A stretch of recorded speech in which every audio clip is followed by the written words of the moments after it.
இந்த புதிய கல்விக் கொள்கை அப்படிங்கிறது உண்மையிலேயே ஒரு தேவையான ஒன்று, வரவேற்கக்கூடியது. Pre KG, LKG, UKG, first and second standard இது ஒரு ஃபேஸ். அதுக்கப்புறம் தேர்டு, ஃபோர்த்து, ஃபிஃப்த்து இது ஒரு பகுதி. அதுக்கடுத்து சிக்ஸ்த்து, செவன்த், எயித்து அடுத்த 3.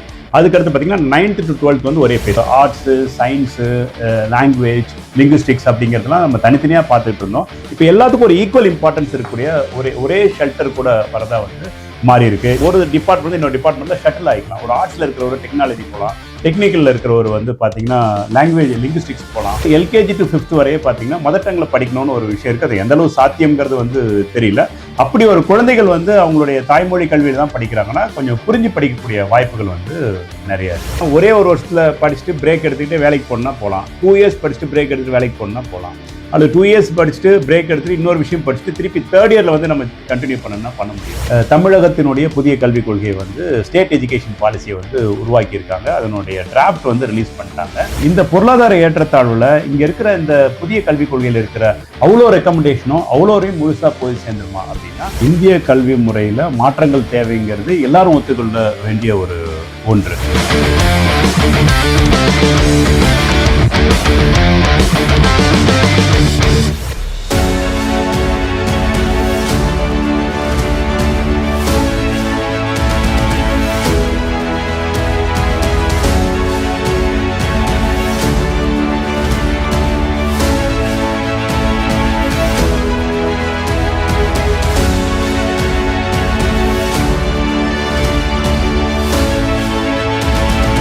தமிழ் சுடர் பார்வையாளர்களுக்கு வணக்கம். இன்றைய நேர்காணலில் நாம் சந்திக்கவிருப்பது கிட்டத்தட்ட 40 வருடங்களாக கல்வித்துறையில் சிறந்து விளங்கி கொண்டிருக்கும் Kundrathur little flower group of இன்ஸ்டிடியூஷனோட chairman lion Thiru John Xavier Thangaraj sir அவர்களே. சார், புதிய கல்விக் கொள்கையை பற்றி எல்லாரும் பேசிட்டு இருக்காங்க சார். புதிய கல்விக் கொள்கைனா என்ன, அதை பற்றி எங்களுக்கு கொஞ்சம் விளக்கமாக சொல்ல முடியுமா சார்? புதிய கல்விக் கொள்கை அப்படின்னு வரப்போ ஏற்கனவே ஒரு கல்விக் கொள்கை இருந்திருக்கு அப்படின்னு நம்ம புரிஞ்சுக்க முடியும். ஆனால் அந்த கல்விக் கொள்கை எப்போ ஆரம்பிச்சது அப்படின்னு பார்த்தோம்னா அது வந்து ரொம்ப ரொம்ப பழைய கல்விக் கொள்கை. ஆனால் இப்போ புதிய கல்விக் கொள்கை அப்படிங்கிறது எதை குறிக்குது அப்படின்னு பார்த்தோம்னா, உங்களுக்கு தெரியும், இந்தியன் எஜுகேஷன் வந்து ஒரு மிகப்பெரிய மாற்றத்தை நோக்கி போய்கிட்டு இருக்கு. புதிய புதிய சவால்கள் வந்து தொழில்துறையில் வந்துட்டு இருக்கு. டெக்னாலஜி ரொம்ப பெருசாக வளர்ந்துடுச்சு. மக்களுடைய மனப்பான்மை மாறிடுச்சு. உலகம் ஃபுல்லாக அந்த அக்சசபிலிட்டி வந்து ரொம்ப ரொம்ப க்ளோஸ் ஆகிடுச்சு. ஒரு டெக்னாலஜி உலகத்தில் ஒரு பகுதியில் வந்து மற்ற இடத்துல வந்து சேர்றதுக்கு ரொம்ப நாளாகும். இப்போ உடனே வந்துடுது. அப்போது கல்வித்துறையில் இதுக்கேற்ற ப்ரொப்போர்ஷனில் மாற்றங்கள் கொண்டு வர வேண்டியது காலத்தினுடைய கட்டாயம். அதனால் இந்த புதிய கல்விக் கொள்கை அப்படிங்கிறது உண்மையிலேயே ஒரு தேவையான ஒன்று, வரவேற்கக்கூடியது. நம்மளுடைய இந்திய அரசாங்கம் 2020 ஒரு வரைவு கொடுத்து இன்றைக்கி அது நடைமுறைப்படுத்தப்பட்டிருக்கிறது. நிறைய மாநிலங்களில் அந்த புதிய கல்வியை வந்து அமுல்படுத்தி இருக்காங்க. இப்போ இதில் நம்ம பார்க்க வேண்டியது என்னென்னா, புதிய கல்விக் கொள்கைனா என்ன அப்படின்னம்னா, நீங்கள் 40 ஆண்டுகளுக்கு முன்னாடி கல்வியினுடைய தேவை, கல்வியினுடைய வரையறை, கல்வியினுடைய நோக்கம் ஒன்றா இருந்திருக்கும். இப்போ அதனுடைய நோக்கம் வந்து கொஞ்சம் மாறி இருக்கும், தேவை கொஞ்சம் மாறி இருக்கும். ஓகே, இன்னைக்கு ஒரு முழுக்க ஒரு வியாபாரமாக நடக்கக்கூடிய ஒரு உலகத்தில், முழுக்க ஒரு டெக்னாலஜியாக இருக்கின்ற விதத்தில் எல்லாமே விரைவாக தேவைப்படக்கூடிய ஒரு காலகட்டத்தில் வந்து வழக்கமான கன்வென்ஷனலான மெத்தட் வந்து இருக்க முடியாது. ஸோ அதனால் புதிய கல்விக் கொள்கைங்கிறது வருது. இது வந்து காலத்தினுடைய கட்டாயம். அதனால் நம்ம வந்து மாற்றத்தை விரும்புகின்ற ஒவ்வொருத்தருமே புதிய கல்விக் கொள்கையை எடுத்துக்கணும். இப்போது இதுக்குள்ள அரசியல் இருக்கலாம், இதுக்குள்ள நமக்கு ஒரு தெளிவு தேவைப்படலாம், இதில் என்னங்கிற ஒரு விளக்கம் நமக்கு தேவைப்படலாம். இது மாதிரி நிறைய விஷயங்கள் இருக்கலாம். ஆனால் புதிய கல்விக் கொள்கைங்கிறது இதுதான். ஓகே, இப்போ 2020 இந்திய அரசாங்கம் ஒரு புதிய கல்விக் கொள்கையை நமக்கு அறிமுகப்படுத்தியிருக்காங்க. அதை பற்றி நம்ம டீட்டெயிலாக நிறைய பேசலாம். சார், இந்த புதிய கல்விக் கொள்கையில் வந்து என்னென்ன ரெக்கமெண்டேஷன்ஸ் இருக்குது, என்னென்ன மாற்றங்கள் ஏற்பட்டிருக்கு, இதை பற்றி கொஞ்சம் எங்களுக்கு டீட்டெயில்ஸ் மட்டும் சொல்கிறீங்களா? கண்டிப்பாக சொல்லலாம். ஆக்சுவலாக புதிய கல்விக் கொள்கையை பொறுத்தவரைய பொதுவாகவே நம்மளுடைய ஸ்கூல் எஜுகேஷனுங்கிறது நமக்கு ஃபஸ்ட் ஸ்டாண்டர்ட்லேருந்து தான் அக்கௌண்டபிள்னு சொல்லுவோம். முதல் வகுப்புலேருந்து ஆரம்பிக்கும். அரசு பள்ளிகள் அப்படி தான் வந்து இருக்கும். இந்தியா முழுவதும் அப்படி தான் கல்வி முறை இருக்கும். இதில் என்ன மாற்றங்கள்னா, தனியார் பள்ளிகளில் வந்து எல்கேஜி யூகேஜிகள் வகுப்புகள் வந்து இருந்தது. Okay, lower kinder garden and upper kinder garden. அதுக்கு முன்னாடி பார்த்தீங்கன்னா ப்ரீ ஸ்கூலிங்காக ப்ரீ கிண்டர் கார்டன் சொல்லி இருந்துச்சு. இப்போது இது எல்லாமே புதிய கல்விக் கொள்கையிலேயே 5+3+3+4 அப்படின்னு சொல்லிட்டு, அதாவது ப்ரீகேஜியில் ஆரம்பிச்சு pre-KG, LKG, UKG, first and second standard, இது ஒரு ஃபேஸ். அதுக்கப்புறம் தேர்டு, ஃபோர்த்து, ஃபிஃப்த்து, இது ஒரு பகுதி. அதுக்கடுத்து 6th, 7th, 8th, அடுத்த 3. அதுக்கடுத்து பார்த்தீங்கன்னா 9th to 12th வந்து ஒரே ஃபேஸ். 9, 10, 11, 12 ஒரு ஃபேஸ். ஸோ இந்த மாதிரி ஸ்கூல் எஜுகேஷனில் இந்த மாதிரியான மாற்றங்கள் வந்து வந்திருக்கு. அப்போது இப்போ ப்ரீகேஜிக்கே ஒரு சிலபஸ் இருக்குது. ஓகே, எல்கேஜி, யூகேஜி வந்துடுச்சு, ஃபஸ்ட்டு செகண்ட் வந்துடுச்சு. ஸோ இந்த மாதிரி கல்வித்துறையில் வந்து மாற்றங்கள். இதில் வந்து ஒரு ஸ்கூலு இன்னொரு ஸ்கூலுக்கு இடையில் இருக்கிற அந்த கொலாபரேஷன்ஸ் வந்து அலௌடு. ஓகே, ஸ்கூலோட ரிசோர்ஸஸ் வந்து எல்லாரும் யூஸ் பண்ணிக்கிற மாதிரி இருக்குது. அது இல்லாமல் நிறைய வந்து உங்களுக்கு அந்த ஸ்க்ரீனிங் மெத்தட், அதில் ரெக்கமெண்டேஷன்ஸ் இருக்குது. இதில் 5th வரையே பார்த்தீங்கன்னா நம்ம வந்து கல்வியில் வந்து மதர் டங் வழியாக படிக்கணும் அப்படிங்கிற விஷயங்கள் வந்து இருக்குது. நிறைய லாங்குவேஜ் படிக்கிறதுக்கு ப்ரொவிஷன் வந்து இருக்குது. இதுவரையே கல்வியில் இல்லாத ஒரு விஷயம் என்னன்னு பார்த்தீங்கன்னா, நம்ம வந்து ஆர்ட்ஸு, சயின்ஸு, லாங்குவேஜ், லிங்குவிஸ்டிக்ஸ் அப்படிங்கிறதுலாம் நம்ம தனித்தனியாக பார்த்துட்டு இருந்தோம். இப்போ எல்லாத்துக்கும் ஒரு ஈக்குவல் இம்பார்ட்டன்ஸ் இருக்கக்கூடிய ஒரே ஷெல்டர் கூட வரதா வந்து மாறி இருக்கு. இதுக்கிடையில் நம்ம ஒரு டியூரேஷனில் படிச்சுட்டு இருக்கிறப்பவே நம்மளுடைய தேவையை பொறுத்து, நம்மளுடைய விருப்பத்தை பொறுத்து, ஏற்படக்கூடிய மாற்றங்களை பொறுத்து நம்ம என்ன பண்ணிக்கலாம், ஒரு டிபார்ட்மெண்ட் இன்னொரு டிபார்ட்மெண்ட்டில் ஷட்டில் ஆகிக்கலாம். ஒரு ஆர்ட்ஸில் இருக்கிற ஒரு டெக்னாலஜி போகலாம், டெக்னிக்கலில் இருக்கிற வந்து பார்த்தீங்கன்னா லாங்குவேஜ், லிங்குவிஸ்டிக்ஸ் போகலாம். ஓகே, இந்த மாதிரி வந்து நிறைய மாற்றங்கள்லாம் வந்து அதில் வந்து நமக்கு வந்துச்சு. ஓகே, இதில் வந்து டீச்சர்ஸ் ட்ரைனிங்க்கு ஒரு முக்கியமான ஒரு இம்பார்ட்டன்ஸ் வந்து இருக்குது. ஸ்க்ரீனிங் மெத்தடில் வந்து ஒரு இம்பார்ட்டன்ஸ் மெத்தட் வந்து இருக்குது. 9th to 12th பார்த்தீங்கன்னா நிறைய ஒகேஷ்னல், அது ஒரே செஷனாக வந்து மாறுது. அதுக்கிடையில் பார்த்தீங்கன்னா நிறைய ஒகேஷ்னல் கோர்சஸ் வந்து இன்ட்ரடியூஸ் பண்ணுறாங்க. அப்போது இது எல்லாமே ஒரு செய்முறை பயிற்சியோடு சேர்ந்ததாக வந்து மாறுது. ஒவ்வொரு 6 மாதத்துக்கு ஒரு முறை ஒரு சிலபஸ் பேஸ்டு எக்ஸாமாக வந்து மாறுது. ஸோ இது எல்லாமே வந்து நியூ எஜுகேஷனல் பாலிசியில் இருக்கக்கூடிய மாற்றங்கள். அப்போது ஏற்கனவே இருக்கிற எஜுகேஷனில் இந்த மாற்றங்கள் வந்து இப்போ வந்திருக்கு. ஓகே, இந்த மாற்றங்களில் ரொம்ப வரவேற்கக்கூடிய விஷயங்கள் என்ன அப்படின்னு பார்த்தோம்னா, எல்லாத்துக்குமே பார்த்தீங்கன்னா ஒரு ஏற்கனவே கன்வென்ஷனலாக எதெல்லாம் முடியாதுன்னு இருந்துச்சோ அப்போ அதுக்கான மாற்றங்கள்லாம் வந்து வந்துச்சு. முதல்ல வந்து ஒரு செய்முறை பயிற்சியோடு இருக்கணும், அதுக்கு ஒரு இம்பார்ட்டன்ஸ் இருக்கணும்னா வொகேஷனல் கோர்ஸ் வந்து 9th to 12th வரையே பார்த்தீங்கன்னா எவ்ரி 6 months ஒவ்வொரு புது ஸ்கில்லை வந்து குழந்தைங்க கற்றுக்கிட்டே இருப்பாங்க. அப்போ பார்த்தீங்கன்னா ஒரு 12th முடிக்கிறப்ப பார்த்தீங்கன்னா ஒரு 8 விதமான திறமைகளை வந்து வளர்க்குறவங்களா இருப்பாங்க. புது லாங்குவேஜ் வந்து கற்றுக்கிறதுக்கு வந்து ப்ரொவிஷன் இருக்குது. இன்னொன்று எல்கேஜி to 5th வரையே பார்த்தீங்கன்னா மதர் டங்கில் படிக்கணும்னு ஒரு விஷயம் இருக்குது. அது எந்தளவு சாத்தியங்கிறது வந்து தெரியல.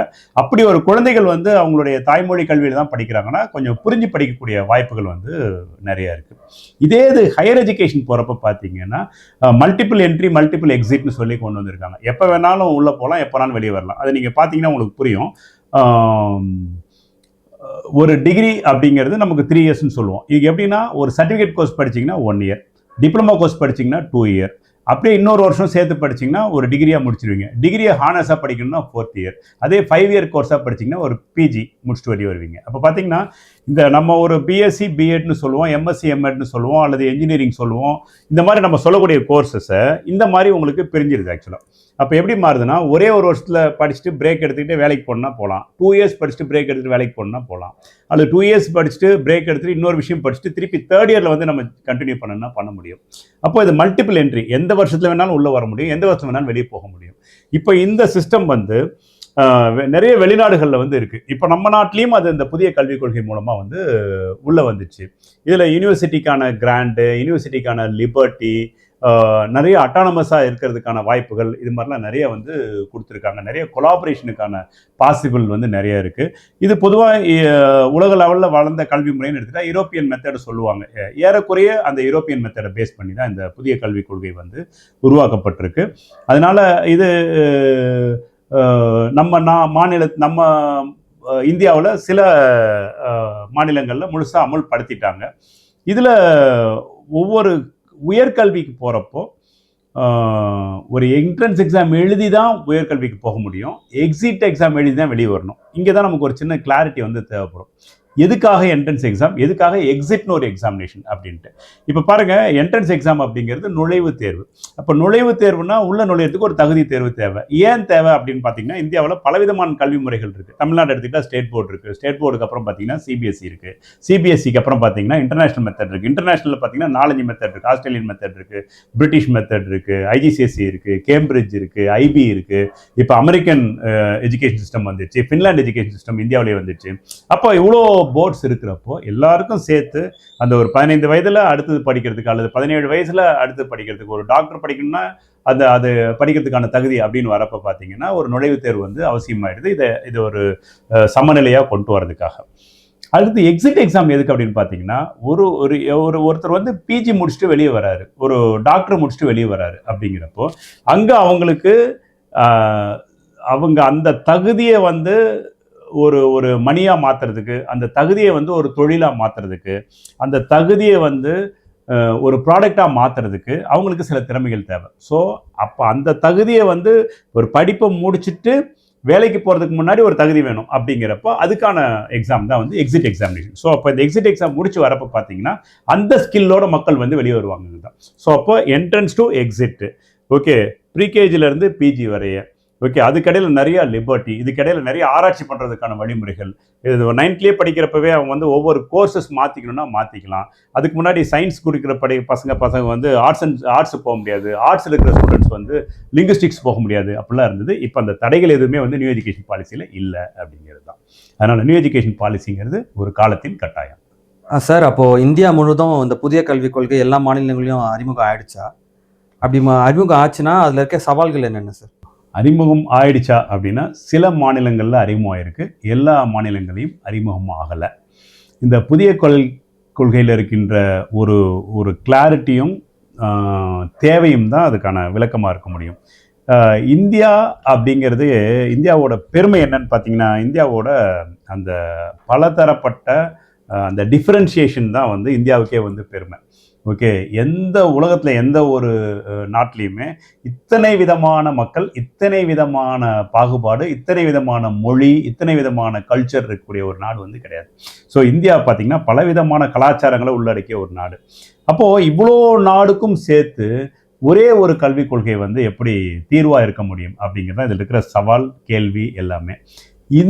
இந்த விஷயத்தை கவனத்தில் எடுத்துக்கின்ற தமிழ்நாடு போன்ற மாநிலங்கள் வந்து என்ன பண்ணுறாங்கன்னா, நம்மளுடைய கலாச்சாரம், நம்மளுடைய மொழி, நம்மளுடைய தேவை, நம்மளுடைய முக்கியத்துவத்திற்காக இப்போ தமிழ்நாடு வந்து ஒரு தனியான ஒரு பாலிசியை, ஓகே, தமிழகத்தினுடைய புதிய கல்விக் கொள்கையை வந்து ஸ்டேட் எஜுகேஷன் பாலிசியை வந்து உருவாக்கியிருக்காங்க. அதனுடைய டிராஃப்ட் வந்து ரிலீஸ் பண்ணிட்டாங்க. இன்னும் கொஞ்ச நாளில் அதனுடைய இதுவும் வந்து ஃபுல் டிராஃப்ட் வந்து வந்துடும். வந்த பிறகு அதனுடைய அறிமுகமெல்லாம் நடக்கும். என்னென்னா இதில் இந்த குளோபல் சேஞ்சஸ் அப்படிங்கிறப்போ தமிழ்நாடு அதுக்கு ஒரு விதிவிலக்காக இருக்க முடியாது, இந்தியாவில் இருக்கிற எந்த ஒரு மாநிலமும் விதிவிலக்காக இருக்க முடியாது. அப்போது அந்த பொதுவான விஷயங்கள் வந்து எல்லாருக்கும் சேர்ந்ததாக தான் இருக்கும் அப்படின்னு சொல்லி எதிர்பார்க்குறோம். இதில் நம்மளுடைய மொழி, நம்மளுடைய வளம், நமக்கான கிளைம், தமிழ்நாட்டுக்கான ஒரு முக்கியத்துவம், இதனுடைய அடிப்படையில் சில சேஞ்சஸ் வந்து அந்த பாலிசியில் வந்து இருக்கும் அப்படின்னு சொல்லி எதிர்பார்க்குறோம். இதை வந்து அரசியல் காரணங்களை மீறி இந்த தேவையும் இருக்குது அப்படிங்கிறத வந்து நம்மளால் வந்து புரிஞ்சுக்க முடியும். இதில் சவால் அப்படிங்கிறது வந்து இந்தியாவில் இன்னொரு முக்கியமான விஷயம் வந்து நம்மக்கிட்ட இருக்கிற மிகப்பெரிய பொருளாதார ஏற்றத்தாழ்வு. ஓகே, இந்த பொருளாதார ஏற்றத்தாழ்வில் இங்கே இருக்கிற இந்த புதிய கல்விக் கொள்கையில் இருக்கிற அவ்வளோ ரெக்கமெண்டேஷனும் அவ்வளோரையும் முழுசாக போய் சேர்ந்துருமா அப்படின்னா அங்கே ஒரு உண்மையான கொஷின் மார்க் வந்து நமக்கு இருக்குது. அதனால் புதிய கல்விக் கொள்கை வந்துடுச்சு, இது முழுசாக போய் சேர்றதுங்கிறது காலம் எடுக்கக்கூடியதாகவும் இந்த மாதிரியான சவால்களை அட்ரஸ் பண்ணால் மட்டுமே அது வந்து அடையும், அந்த நோக்கத்தை வந்து நிறைவடையும் அப்படிங்கிறது தான் அதுக்கான பதில். சார், இறுதியாக நீங்கள் புதிய கல்விக் கொள்கையை பற்றி என்ன சொல்ல வரீங்க சார்? ஆக்சுவலாக இந்த புதிய கல்விக் கொள்கைங்கிறது ஒரு காலத்தினுடைய கட்டாயம்.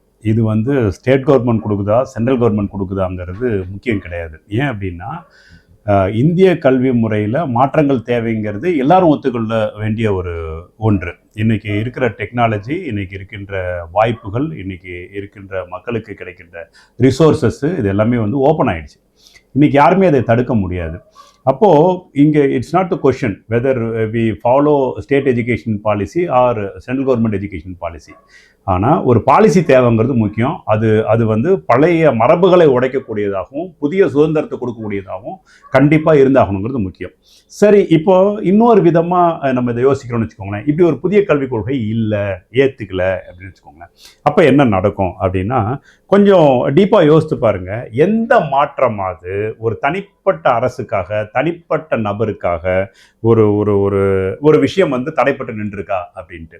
இன்றைக்கி இண்டஸ்ட்ரியல் சேஞ்சஸ்ஸு, இண்டஸ்ட்ரியல் ரெக்கமெண்டேஷன்ஸு, உலகமயமாக்கல், இதில் என்ன விதமான மாற்றங்கள் ஏற்படுதோ அதை நோக்கிய மாற்றங்கள் வந்து கல்வித்துறையில் நிகழ்த்தி ஆக வேண்டிய காலத்தின் கட்டாயத்தில் தான் நம்ம நாடு இருக்குது, கல்வி நிறுவனங்கள் இருக்குது. அப்போது அரசு இந்த கொள்கையை கொடுத்து நம்மளை தயார்படுத்தலைன்னா அரசோட இன்னைக்கு இந்தியாவில் ஏறக்குறைய சமமாக ஷோல்டர் கொடுத்துருக்கிற இண்டஸ்ட்ரி பார்த்தீங்கன்னா பிரைவேட் எஜுகேஷன் செக்டர்.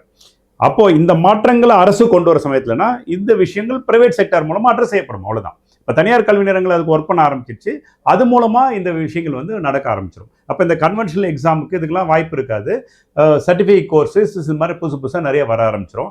அது மூலமாக இந்த விஷயங்கள் வந்து அட்ரஸ் பண்ண ஆரம்பிச்சிடும். அப்போ நான் என்ன சொல்கிறேன்னா, புதிய கல்விக் கொள்கைங்கிறது காலத்தின் கட்டாயம். அது வந்து ஒரு தனிப்பட்ட மாநிலம் கொடுக்குதா அல்லது ஒரு நாடே கொடுக்குதா அப்படிங்கிறது அடுத்த கொஸ்டின். இப்படி இவங்க 2 பேருமே கொடுக்கலன்னா இது தனியார் கல்வி நிறுவனங்கள் மூலம் அந்த தேவை வந்து ஈடேற்றப்படும். ஏன்னா தேவைங்கிறது ஓப்பனாக இருக்குது அப்படிங்கிறது தான். அதனால் புதிய கல்விக் கொள்கை யார் கொடுத்தாலும் மாற்றங்களுக்கு தயாராகும். ஏன்னா மாற்றங்கள் நம்மளை சுற்றி வந்து நெருங்கி வந்துடுச்சு.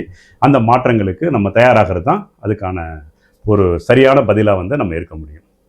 ஸோ இந்த தமிழ் சுடர் யூடியூப் சேனல் வழியாக ஒரு தொடர்ந்து நல்ல கருத்துக்கள் வந்து மக்கள்கிட்ட போயிட்டுருக்கு. இந்த முறை வந்து என் மூலமாக இந்த கருத்துக்கள் போகிறதுக்கு காரணமாக இருந்த தமிழ் சுடருக்கு மீண்டுமாக என்னுடைய வணக்கங்களையும் நன்றியும் நான் தெரிவித்தேன்.